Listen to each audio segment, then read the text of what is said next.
En manchette, aujourd'hui, investissement important au niveau des travaux routiers. Le ministère des Transports présente son plan. Bonjour à tous et bienvenue à votre bulletin d'information sur les ondes de CTRB, votre télévision locale et régionale, aujourd'hui le 3 avril. On débute par cette nouvelle touchant les travaux routiers dans la région de Lanaudière. La ministre du Tourisme et ministre responsable de la région de Lanaudière, Caroline Proulx, au nom de la vice-première ministre et ministre des Transports et de la Mobilité durable, Geneviève Guilbeault, vient d'annoncer un investissement de 240 498 000 $ pour les 2 prochaines années dans les réseaux de transport routier de la région de Lanaudière. Les sommes allouées visent le maintien en œuvre de projets la mise en œuvre, de projets significatifs pour le milieu.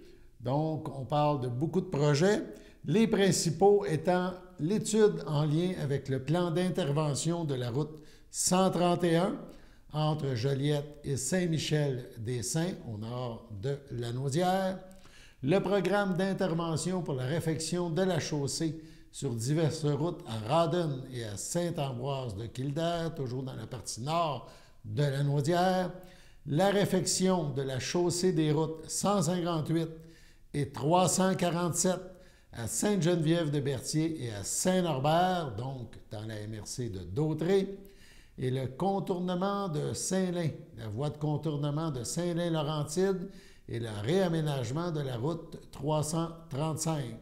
On parle aussi de la sécurisation de la route 158, cette fois entre Saint-Alexis et Joliette. Bref, ce programme compte, ces annonces comptent parmi les 57 projets prévus dans la région de Lanaudière. Pour l'occasion, la ministre Proulx était accompagnée de la députée des Plaines, Lucie Lecourt, du député de Masson, Mathieu Lemay, du député de Joliette, François Saint-Louis, et du député de Rousseau, Louis-Charles Thouin. Dans un premier temps, on écoute la ministre Caroline Proulx, députée de Berthier.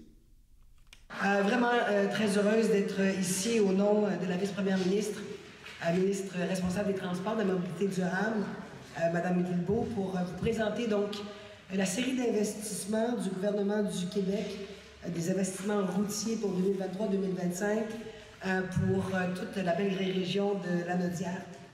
1 milliard de budget de plus. C'est un budget record, jamais égalé des précédents gouvernements d'investissement routier dans Lanaudière. Le gouvernement du Québec donc investit 240 millions dans le maintien, mais également dans l'amélioration des infrastructures routières. C'est majeur, les investissements du gouvernement du Québec. C'est une somme record de 7 milliards 400 millions de $ qui sont répartis sur l'ensemble du territoire du Québec. Et ces investissements majeurs reflètent évidemment l'importance qu'on accorde non seulement au bon état de nos actifs, mais l'amélioration de nos infrastructures. Grosse semaine, petite voix. Amélioration des infrastructures, évidemment, pour la qualité de vie, pour la sécurité des citoyens. Et on parle beaucoup de la vitalité économique de chacune des régions du Québec et évidemment, ça passe par des travaux d'infrastructure majeurs au Québec. Les investissements qu'on va permettre de réaliser 57 projets de chantier dans la région de Lanaudière et ce, pour les années 2023-2025. Alors, quelques éléments de ces travaux majeurs qui vont être effectués au cours des 48 prochains mois. La réfection de la chaussée de la route 158-347 à Sainte-Geneviève-de-Berthier et Saint-Norbert, qui va finalement venir éliminer les ornières. Et on parle évidemment de l'amélioration du confort de roulement. Un autre projet majeur, 337, 341, 343, 348, Rawdon, Saint-Ambroise-de-Kildare. On parle d'une réfection majeure ici de 25 km pour venir corriger également ici les ornières, les nids de poules sur ces artères-là. La voie de contournement Saint-Lin-Laurentide, réaménagement de la route 335, qui va évidemment réduire de moitié les déplacements sur la rue Saint-Isidore et la 12e avenue. On a longtemps parlé de la sécurisation de la route 158 entre Saint-Alexis et Joliette, qui comprend 4 projets qui vont permettre donc de venir corriger d'importants problèmes de sécurité sur la route 158 entre Saint-Alexis et Joliette. Les débuts des travaux de la construction de l'échangeur de l'autoroute 640 à la hauteur de l'avenue Urbanova. C'est un projet qui est en collaboration avec la ville de Terrebonne qui, évidemment, va venir favoriser la fluidité dans le secteur de l'essence. En plus, la fameuse route 131, le ministère des Transports du Québec, la députée de Berthier, est heureuse de vous annoncer qu'il y a un plan d'intervention sur la route 131 entre Joliette et Saint-Michel-des-Saints pour définir des solutions et des travaux à mettre en œuvre pour répondre à l'ensemble des besoins actuels et futurs de cette route importante à travers la région de Lanaudière. Donc, pour ce des investissements amorcés précédemment, l'installation du système d'alerte météo routière là, sur l'autoroute 40 en direction ouest, à la hauteur de l'Assomption, on se souviendra qu'il y avait eu un accident avec blessés graves. Donc, on a fait des tests, le ministère des Transports fait dit, qui pourra répondre à vos questions, me rapporter un peu plus tôt, qu'on a fait des tests au cours de l'hiver. Donc, la météo routière, ces fameux clignotants vous indiquant des bourrasques, est en opération et les travaux sont terminés. Également, toute la plantation d'arbres et d'arbustes dans ce secteur-là pour limiter les bourrasques transversales sur l'autoroute 40 en direction ouest. Le mur anti-bruit en bordure également d'autoroute 40 direction Repentigny complété. 5 ponceaux à l'échangeur de l'autoroute 31 et de l'autoroute 40, pardon. Asphaltage de 6 bretelles également du côté de mon ami Christian Goulet à la Valtrie. Remplacement de ponceaux sur l'autoroute 131, Saint-Émilie de l'Énergie, Saint-Zénon, du côté de Chéry-Jangouin, également à Saint-Michel-des-Saints. J'en profite pour remercier tous nos partenaires locaux, tous les maires, les DG qui participent de près et de loin à nos interventions partout sur le territoire. Clair qu'on ne pourrait pas avancer sans votre précieuse collaboration. Et j'invite les municipalités, les maires, les MRC qui ont des projets et qui croient un peu à la lumière de ce que le maire Goulet a fait du côté de la Valtrie, qui peuvent assumer une partie des travaux qui sont impartis à la municipalité et que la municipalité facture après au ministère des Transports. Ça peut toujours être fait, évidemment, ça doit être fait dans le respect des compétences et des mesures de qualité, des normes de critères de qualité et de sécurité qui doivent être appliquées par le ministère des Transports. Mais on invite encore une fois les municipalités, les maires et les MRC à contacter donc, le ministère des Transports du Québec si vous souhaitiez impartir une partie des travaux dans vos communautés. Donc, vous le voyez que le dossier des transports figure parmi les priorités, que tout le caucus qui est présidé par mon ami Lucie Lecourt, caucus de Lanaudière, qui, avec chacun des collègues, avions identifié, entre autres, les transports comme étant une priorité de Lanaudière. Donc, un bon premier pas qui a été franchi aujourd'hui. Merci à tous. On regarde maintenant un tableau qui résume les travaux prévus là, pour les 2 prochaines années, qui touchent davantage la MRC de Dautré. On parle à Lanoret de la réfection d'un ponceau sur l'autoroute 40, préparation des travaux cette année, travaux en 2024-25. À Lanoret aussi, réfection de ponceau sous la route 138. Il y a des travaux cette année et dans le prochain budget. À la Valtrie, asphaltage de la route 131 et de la route 31. Préparation des travaux dans l'année financière actuelle. Les travaux l'an prochain. La Valtrie, toujours reconstruction de la route 131. Il y a des travaux cette année prévus. À Mandeville, reconstruction et amélioration de drainage de la 20e avenue et de la rue Desjardins. Il y a des travaux cette année qui sont prévus par le ministère. À Sainte-Geneviève-de-Berthier et Saint-Cuthbert, on parle de réfection de la chaussée de l'autoroute 40, direction ouest entre la rivière Bayonne et la sortie 151. Des travaux cette année. Municipalité de Sainte-Geneviève-de-Berthier et de Saint-Cuthbert, réfection de la chaussée de l'autoroute 40, cette fois en direction est. Des travaux cette année. Saint-Barthélemy, on parle de réfection de ponceau sous la route 138. Préparation des travaux cette année, on les fait dans le prochain budget. Saint-Cuthbert, réfection d'un ponceau sous l'autoroute 40. Travaux prévus dans le présent budget. Sainte-Élisabeth, installation d'un feu clignotant à l'intersection du chemin Saint-Pierre et du Grand Rang Saint-Pierre. Les travaux sont prévus pour 23-24. Sainte-Geneviève de Berthier, asphaltage de la route 158 et des routes 158 et 347 et du carrefour giratoire des routes 158 et 345, les travaux dans le présent budget. Saint-Norbert, réfection de ponceau sous la route 347, des travaux prévus cette année. Voilà donc pour ces annonces qui ont été faites par la députée de Berthier, ministre du Tourisme et responsable de la région de la Naudière. Autre grosse nouvelle avec l'arrivée du printemps, les propriétaires actuels du club de golf de Berthier passent le flambeau à de nouveaux investisseurs dans le but de maintenir une expérience à la hauteur des attentes des usagers.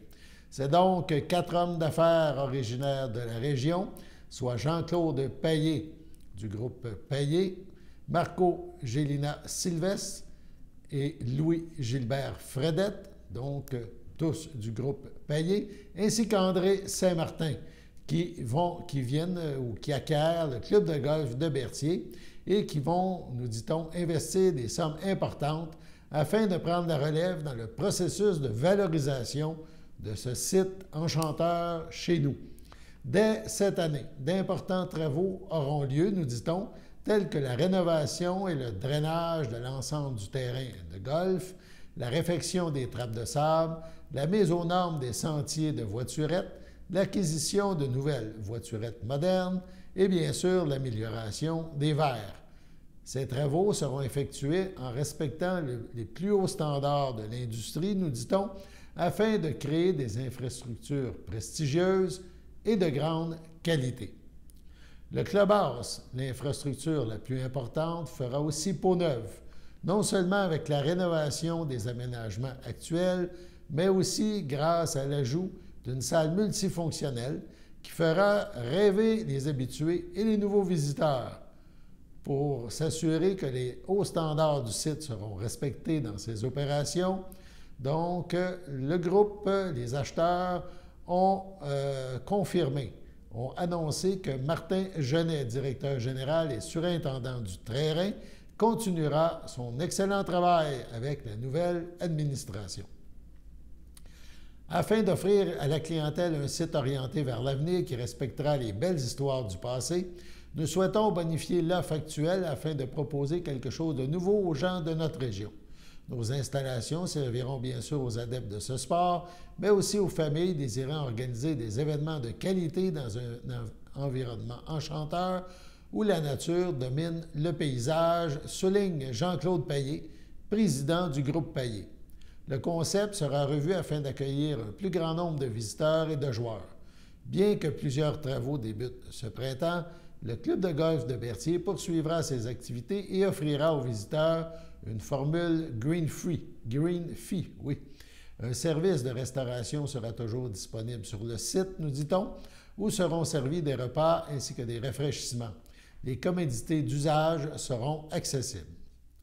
Tout au long des travaux, nous nous ferons un plaisir de tenir la population informée de l'avancement de ces travaux. Notre objectif ultime est que chaque résident de notre région élargie puisse être fier de redécouvrir notre golf, de conclure André Saint-Martin, l'un de ses futurs propriétaires.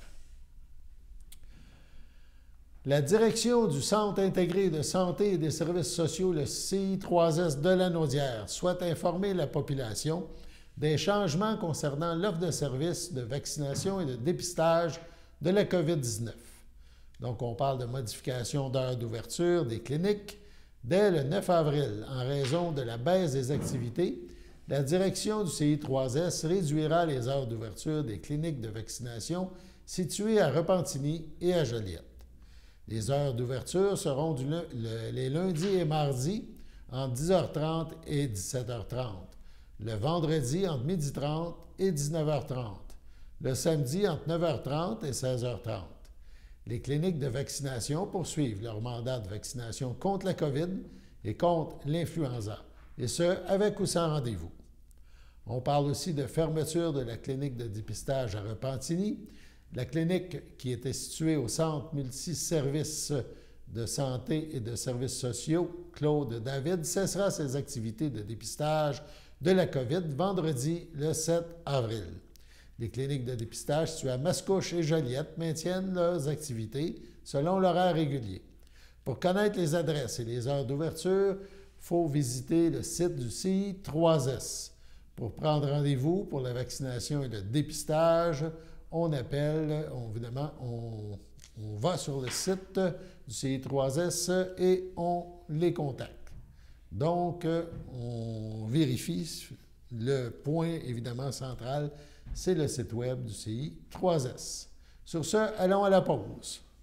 Chers téléspectateurs, vous êtes cordialement invités le samedi matin dès 9h30 à notre bingo télédiffusé de nos studios de Berthierville. Depuis plusieurs années, nos adeptes de la télévision régionale se sont divisés un montant de 600 $, disponible chaque semaine lors de notre joute de bingo à CTRP. Un amical animateur et ses joyeux compères, dont un technicien et deux bénévoles, partagent tour à tour cette émission dans le but de vous agrémenter durant 60 minutes. Un moment de plaisir qui pourrait s'avérer payant pour vous. Vous pouvez donc vous procurer les cartes de jeu chez les dépositaires participants et j'ai nommé à Berthierville, le dépanneur Formule 1 et le garage Pétroté sur la rue Gilles Villeneuve, le marché IGA Extra sur la rue Gabrielle Brissette, le marché Métro sur la rue Notre-Dame et la pharmacie Proxime sur la rue Frontenac. À Saint-Ignace-de-Loyola, le dépanneur Esso sur la rue de la Traverse et le marché Aldo sur le rang Saint-Michel. C'est donc un rendez-vous hebdomadaire chaque samedi matin dès 9h30 sur les ondes de CTRP, votre télévision régionale et communautaire, maintenant en haute définition. On vous attend donc en grand nombre et toute l'équipe vous souhaite bonne chance.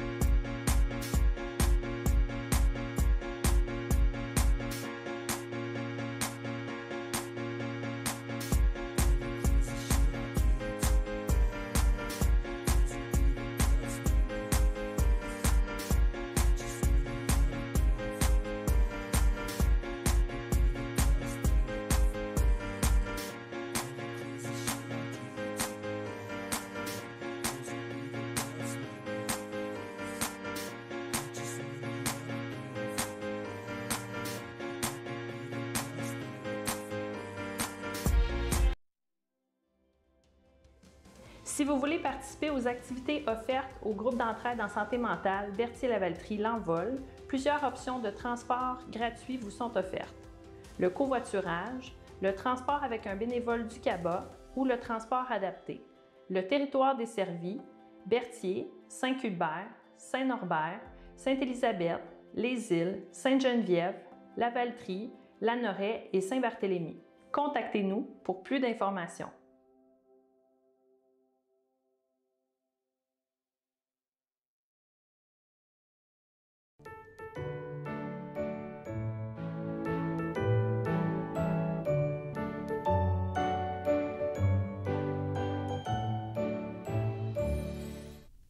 Donc, les anniversaires en ce 3 avril, la FADOC de l'Île-du-Pas désire souhaiter bonne fête à Thérèse Côté et à Lise Houle. Et CTRB se joint aux parents de notre technicien Alexandre, qui est présentement en onde avec moi, et on lui souhaite bonne fête. Hier matin se tenait une rencontre d'information à Lanoraie pour la création d'une coop santé. Le comité provisoire a fait une présentation. Il a aussi répondu aux questions des gens présents dans l'assistance, près d'une quarantaine de personnes. CTRB vous présentera une émission complète sur cette rencontre. C'est en préparation. Écoutons Martin Gagnon, membre du comité provisoire, nous parler de cette rencontre. Je suis en compagnie de M. Martin Gagnon, qui est un des membres du comité pour fonder une coopérative santé à Lanoraie. Êtes-vous content de l'assistance aujourd'hui? Oui, ça a très bien été. Il y a eu une très bonne participation. Le centre est presque plein. Je pense que ça démontre quand même l'intérêt que les gens ont de ce projet-là, qui est quand même très important pour les citoyens. Vous croyez que c'est vraiment une façon de revitaliser la Lanoraie, dans le sens c'est déjà vitalisé, mais je veux dire d'améliorer encore l'accès à faire la promotion de la ville, de la municipalité? Bien, c'est sûr que si on a des soins de santé locaux, de proximité, ça dynamise au sens que ça va attirer probablement d'autres entreprises. Souvent, on va aller à la clinique ailleurs. Souvent, il y a un restaurant pas loin parce que des fois, on attend longtemps, on a faim, on va aller manger.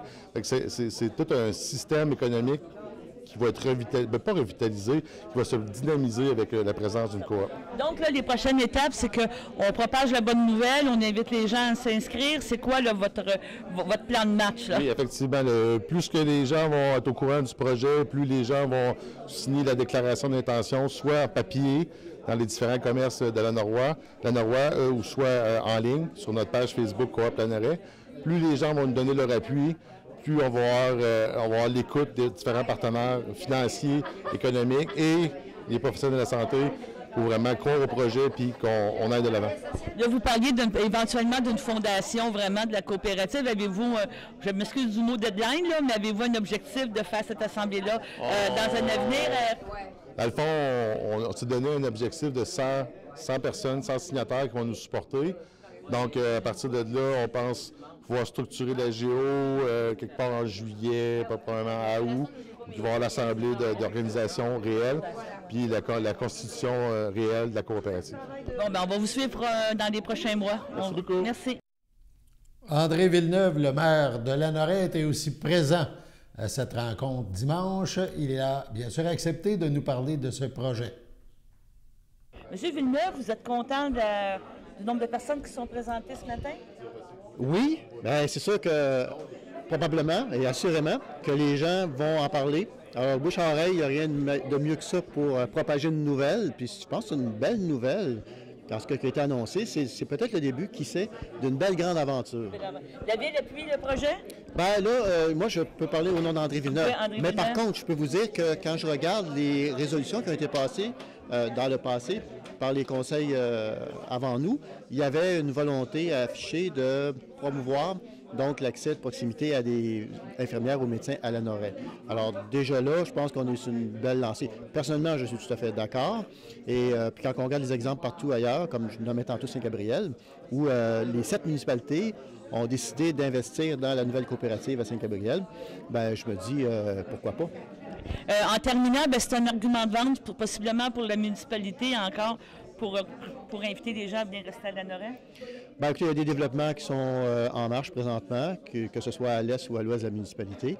Mais côté développement, je vous dirais que... Est-ce que ça incite, les gens, selon ma question dans le fond, est-ce que ça incite les gens à venir rester à Lanoraie, vous pensez, s'il y a une présence de... Ah, bien écoutez, rappelons-nous, là, reculons de 100 ans en arrière, là, c'était quoi le must, excusez l'anglicisme, mais c'était quoi l'attrait le plus important pour une municipalité?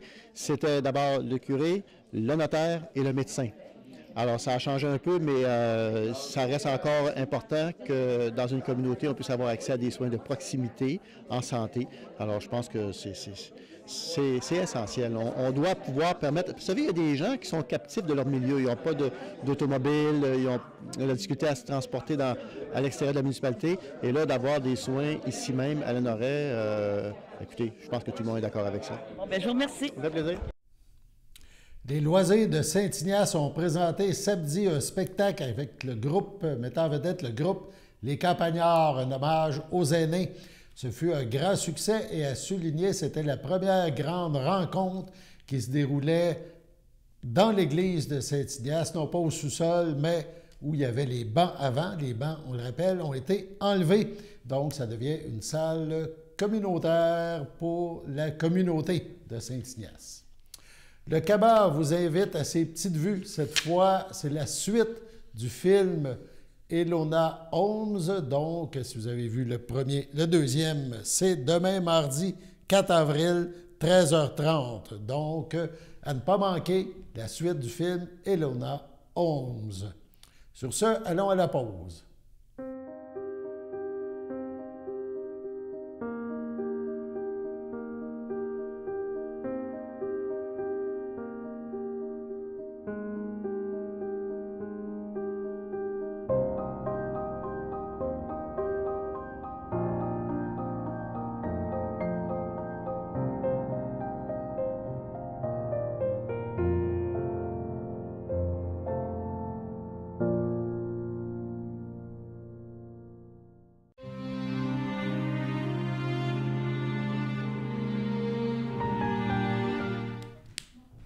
À son domicile, le 24 mars, à l'âge de 85 ans, est décédé M. Benoît Brissette, époux de Thérèse Moreau, demeurant à Berthierville, l'ayant précédé ses petits-enfants Marie-Pierre et Yannick. Il laisse dans le deuil autour de son époux ses fils Richard Brissette, Linda Adam, Jean-Claude Brissette, Marielle Trudel, Bruno Brissette, Suzy Rivet, Sylvain Brissette, Brigitte Dédiot, Stéphane Brissette, Charlène Evanson, ses petits-enfants Jean-François, Toby, Jonathan, Caroline, Samuel et Laurence. Son frère, ses beaux-frères et belles-sœurs, Michel Brissette, Pierrette Gadoury, Robert Champagne, feu Cécile Brissette, Claude Borreau, Jeanne d'Arc Bacon, André Borreau, Marie-Anna Paquet, ainsi que plusieurs de vos nièces, autres parents et amis. La famille vous accueillera le 7 avril au complexe funéraire Thériault, rue Notre-Dame à Berthierville. Suivra un hommage à la chapelle du complexe à 14 h. Sur ce, on passe à la météo.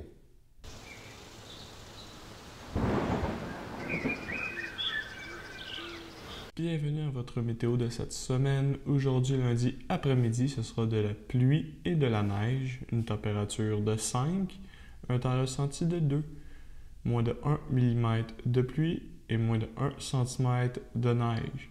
Lundi soir, c'est des risques d'averses, une température de 3, un temps ressenti de 0, moins de 1 mm de pluie. Lundi nuit, ce sera des passages nuageux, une température de moins 3, un temps ressenti de moins 7.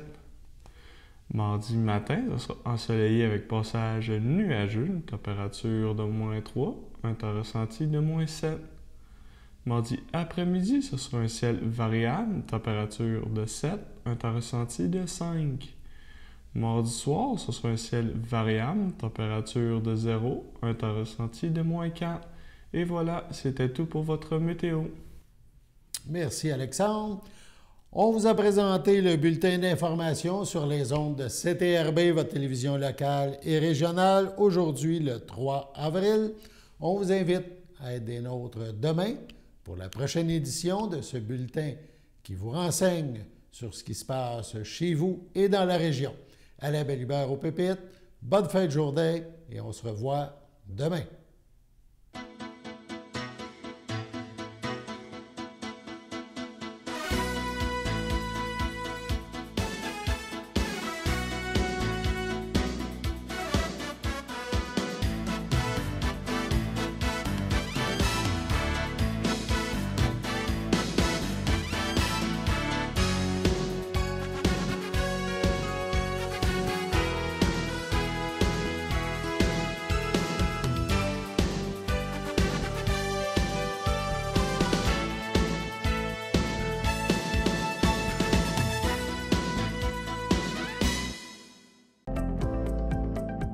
Les télévisions communautaires autonomes du Québec, ce sont les télévisions les plus importantes parce qu'elles sont proches de la communauté.